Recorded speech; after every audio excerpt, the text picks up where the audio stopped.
Hi! If you didn't know already, Mary and I are running the Seville Marathon on Sunday, and what I wanted to do with you today is run you very quickly through our fueling strategy, both before the race, during and after. So I'm grabbing the gels, I'm taking you upstairs, and we're doing a whistle-stop tour through it all. Let's go.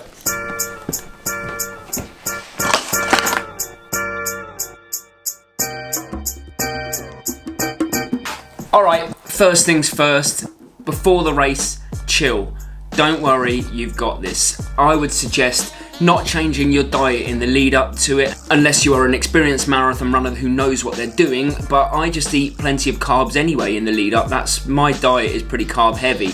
And what I do on the morning of the race is I make sure that I have my normal breakfast, nothing out of the ordinary, a good amount of time before, and I make sure I'm hydrated. Now, coffee is great, it provides you that caffeine hit to start the race, but just remember that it's also a diuretic, which means it dehydrates you by making you want to go for wee-wees.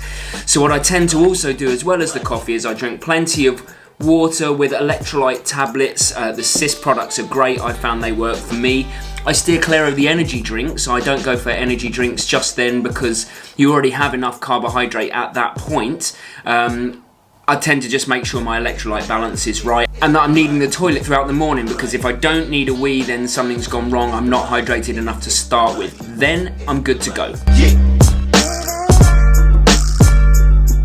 Now, as for the in-race fueling strategy, I don't think you can get a full idea of basically how I'm going to do it unless you can see what I'm going to look like on the day. So I need to change into my clothes pretty sharpish. Ready? Okay. And get rid of those now.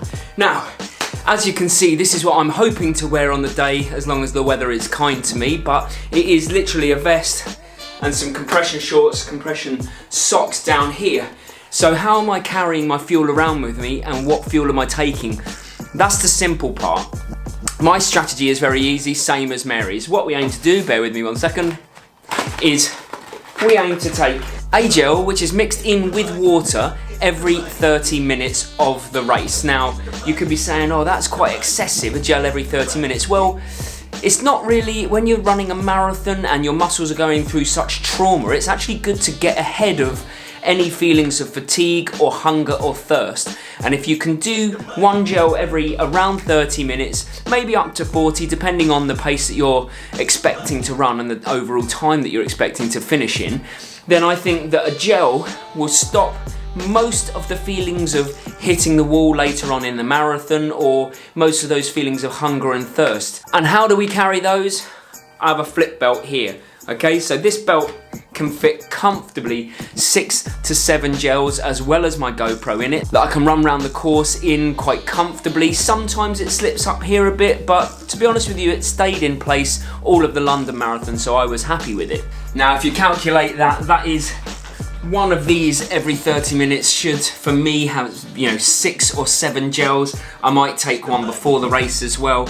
This is about training your gut though. Do not do this if you haven't practiced it in your training, because we certainly don't want any episodes where you're crouched down by the roadside, let's just call it having an incident, and there but for the grace of the running gods go I. So I'm certainly not going to mock people that that's happened to, but I'd say practice this first, because your gut is very trainable, but you need to get it to a point where it can be alright with a gel every 30 minutes or so.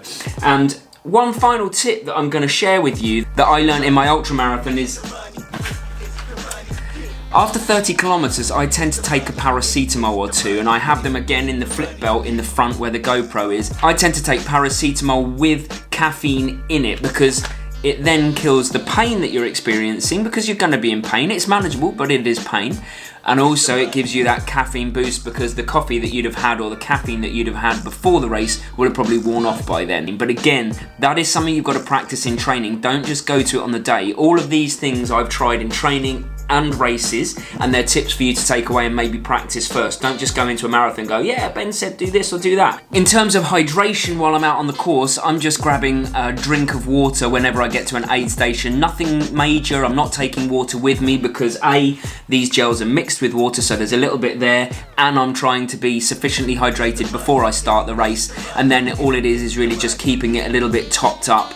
There's no need for energy drinks for me while I'm out there, because the gel provides all the carbohydrates that I need. It is literally just water for hydration. That's my plan. And what about my nutrition after the race? Easy. Eat whatever the hell I want because I've earned it, and you can too. Don't worry too much, don't stress, you haven't got to replenish the carbs or what. Just eat what you want, eat something that you enjoy because it's definitely deserved, it's definitely been earned. And now it is time for me to prepare mentally for running a marathon on Sunday with little to no training, if I'm honest.